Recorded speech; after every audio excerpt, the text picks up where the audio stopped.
So I've already been a YouTube creator for officially a year now, and I can't believe how fast it's gone by.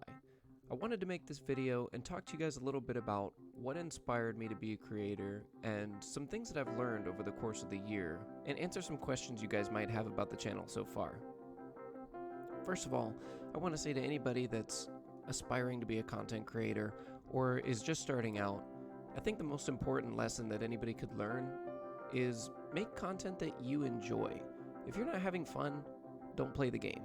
Don't dedicate your time to something that you don't enjoy. I've found myself a couple of times forcing myself to play something because I scheduled it or because there's an event going on and I'm just not having a good time, and kind of forcing myself to play it because I feel like I need to get the content out. But ultimately, the reason I made this channel was to express my love for games in a way that I could share with other people. And if you're not having fun and you're not enjoying the content that you make, then maybe you need to switch it up or focus on things that you enjoy more. Don't try and force yourself to do things that you don't enjoy. The other main thing is interacting with your viewers is important. When you're just starting out, you start with 0 viewers. So every person that you get that joins your chat or leaves you a comment, I think it's important to try and respond back to them and interact with them. Interacting with your viewers and inviting conversation keeps things interesting and makes people feel welcome and invited and makes them want to feel more likely to come back. The alternative to that, though, is that boundaries are important. If somebody in your chat asks you a question that you're not comfortable answering, don't answer it. It's your channel, and one of the advantages of that is your ability to create an alternate identity.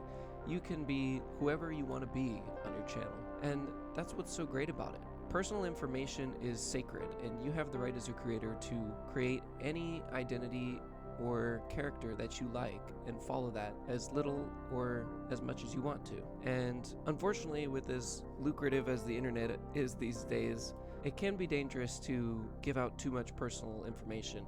You shouldn't be giving out your address or your full legal name or anything like that to people. Of course, names are going to slip out and, information's going to get out there as people get to know you.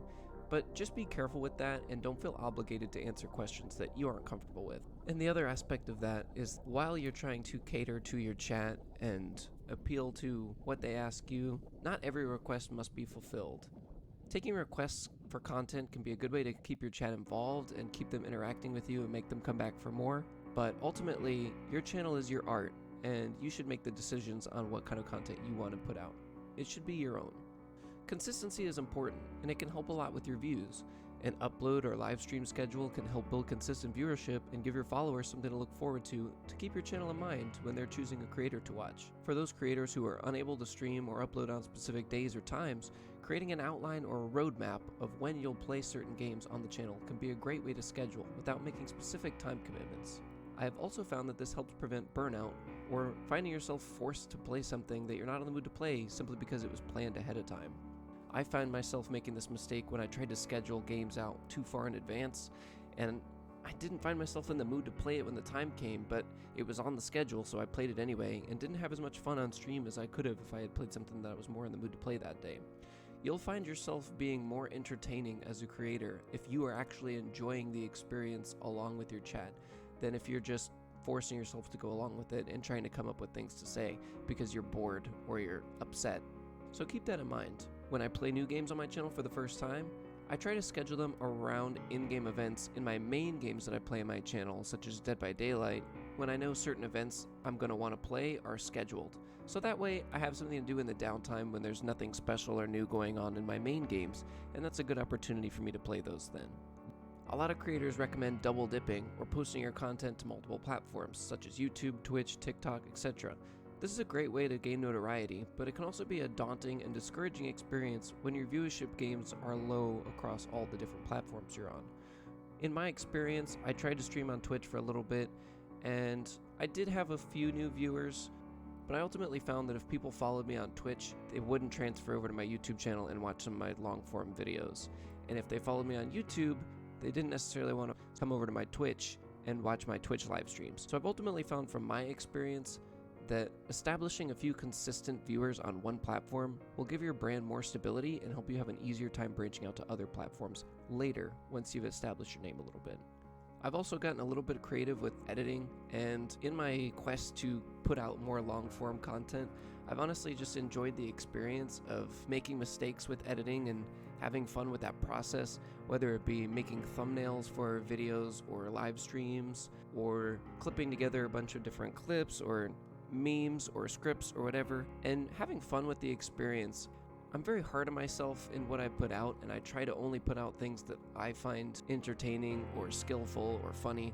And so I was a little too harsh on myself, I think, at first, but now I'm just trying to have fun with the experience and editing and watching my videos become slowly better than older things that I've put out, and seeing the quality increase and just having fun with it.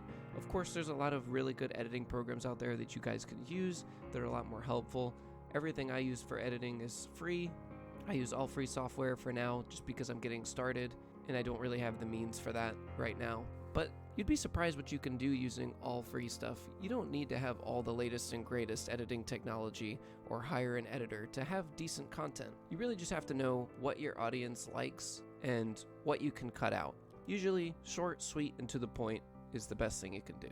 I also wanted to address a few questions that any of my viewers might have about the channel.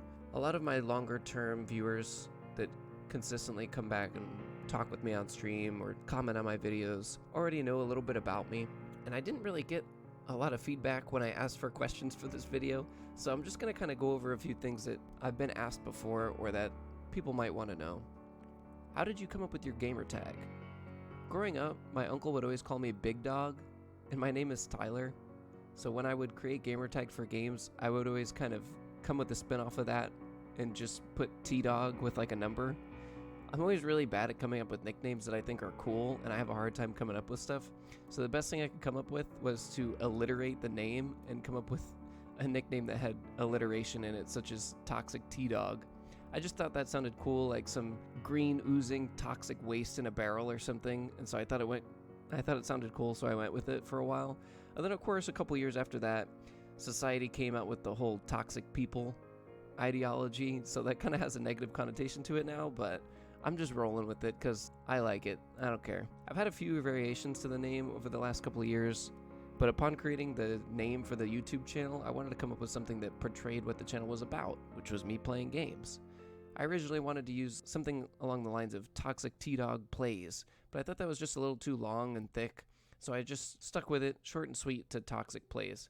I keep most of my in-game gamer tags as Toxic T-Dog, so I still have a bit of the whole thing there. So you might see different variations in games, but it's probably me. The T-Dog thing was kind of so generic that I felt like the toxic part was a little bit more individual than just the T-Dog, because so many people have like their first initial and then dog. So I felt like that kept a little bit more of the individuality for the name. How did you make your channel icon? My icon is AI generated. I don't remember what engine I used to make it, but I threw about 100 different phrases into a filter to come up with something that looked even somewhat like a gooey, toxic gaming controller, and I just picked the one that I liked the most and I thought looked cool. I actually had a different logo for the first few weeks after I created the channel, but I came up with a better one and I changed it. My buddy actually painted me a whole table for my setup based on my channel logo, and I think he did a pretty awesome job. Which brings me to the next question. Who are the people that you collab with on stream? I've done the most collabs with Sir Crumpets, who's a personal friend of mine from work who actually started his YouTube career before me and was one of the inspirations for starting my channel. Other YouTubers I've played with are Ghost Guy Official and Mr. Murloc, who recently started their own channels. I met them both through Sir Crumpets and I've gotten to know them a bit on stream, which has been fun. All of these guys' YouTube channels will be linked in the description. The rest of all my guest gamers are all personal friends of mine, but they don't have their own channels. I've also done a couple of streams playing with my own live viewers from chat in games like Lethal Company, and I want to do more chat-involved streams like this in the future. It was a lot of fun. What is your upload schedule?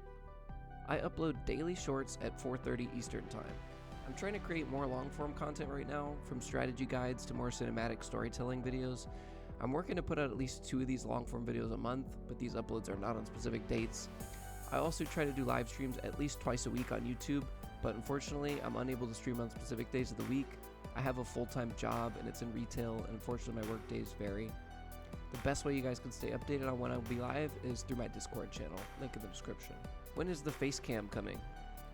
The main reason I haven't implemented a camera in my streams or done a face reveal is because I don't have a good background.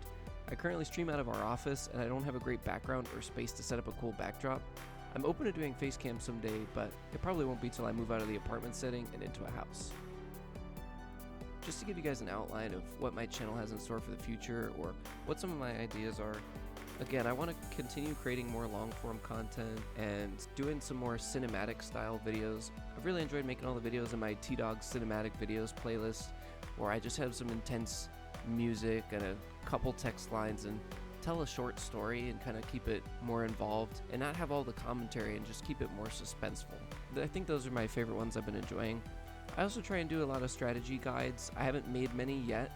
It's something I'm working on, but I enjoy making strategy guides. The Save the Best for Last video with Knight, I actually really enjoyed doing the research on and like testing, because I do like to do a lot of test builds and stuff when I play games, especially in games like Inscription or Dead by Daylight, where different deck or perk changes can affect the way that you play, and I like experimenting with that kind of thing, so I want to make more of that as well.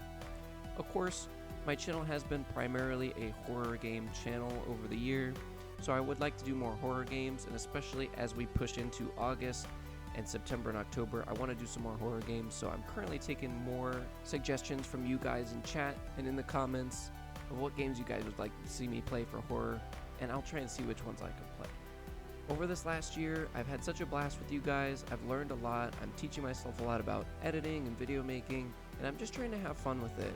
And I can't wait to see where we go in another year from now. We're going to be pushing almost a year straight of posting every single day, and it honestly has felt like more of a hobby than a job, which I think is how it's supposed to feel if you're really enjoying your work, and so I love that. We're slowly gaining a few more consistent returning viewers, and I'm loving to get to know you guys and see recurring names, and we're slowly establishing a community here, and I'm so excited, and I can't wait to see where the next year takes us. And I just want to thank you guys all so much for your support. We're almost at 200 subs, and even though it's been a year and that could seem like a minuscule amount of progress to some people, it's still staggering to me that almost 200 people enjoy my content, and a handful of them come back every week to talk and hang out with me. And it's very humbling, and I honestly feel like I've grown a lot as a person in this journey. If you guys want to be a bigger part of the channel and you want to stay involved with when we're going live and big channel updates and upload scheduling and all that stuff, join the Discord and the Instagram. Both links will be in the description. I post on Discord every time we're going to go live or when the live days are going to be, so you guys have a bit of a heads up on that. And I'm mostly only streaming on YouTube now, but I might go back to Twitch in the future if I can get the dual streaming figured out.